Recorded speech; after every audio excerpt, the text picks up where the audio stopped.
Political leader of the Central Tibetan Administration, Tibet's government in exile, is visiting Australia this week.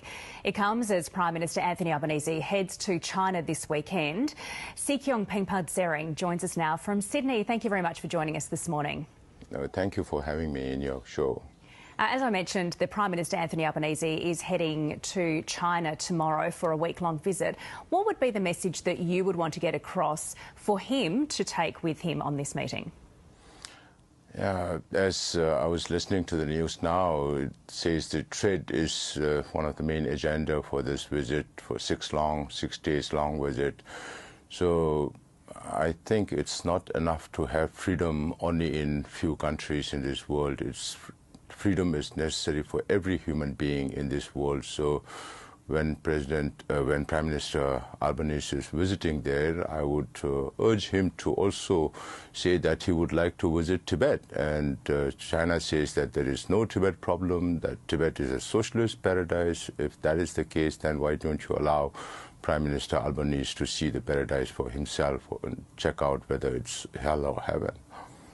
You're in Sydney at the moment, then you'll be heading to Melbourne. Can you tell me about the meetings that will be taking place and the significance of being here, how important that is?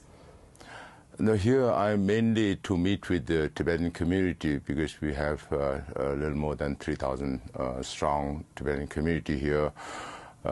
This time I'm not planning for any political meetings, maybe one or two, but I'm planning to come back. This time I want to evaluate how the second term of President Albanese is faring and how the reconstitution of the parliamentary group in the Australian Parliament will happen, and how the Foreign Office looks at the new dynamics that's happening between China and Australia with trade, security, a lot of issues on hand.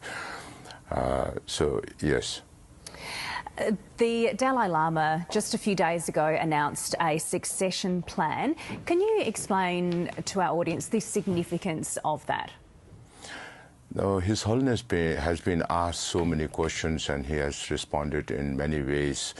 There have been talks about reincarnation, which is looking for a new soul boy after the demise of the Lama, or the emanation or succession. So many terminologies being used and so many questions that have been asked to His Holiness, even whether it could be a next woman Dalai Lama. His Holiness says yes. Now, with this statement that His Holiness, video message that His Holiness sent on 2nd July, it confirms, because His Holiness has also sometimes said that this could be the last Dalai Lama. So now he confirms that there will be a continuation of the Dalai Lama institution and there will be a continuation of the lineage. Now, how that will be done, that will come, because His Holiness keeps reassuring us that he will live for another 2 decades and more. In the last 1-2 months, he has been saying, I'll live up to 130.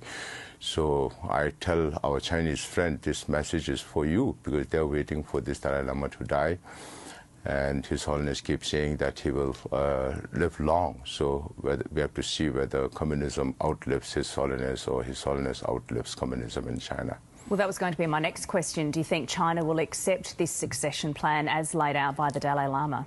Never, because it's for them, it's the whole charade of being responsible for recognition of reincarnated lamas, not believing in any religion, not believing in the concept of life after death. For them, it's a political tool to control Tibet if they can, just like what they did with Panchen Lama.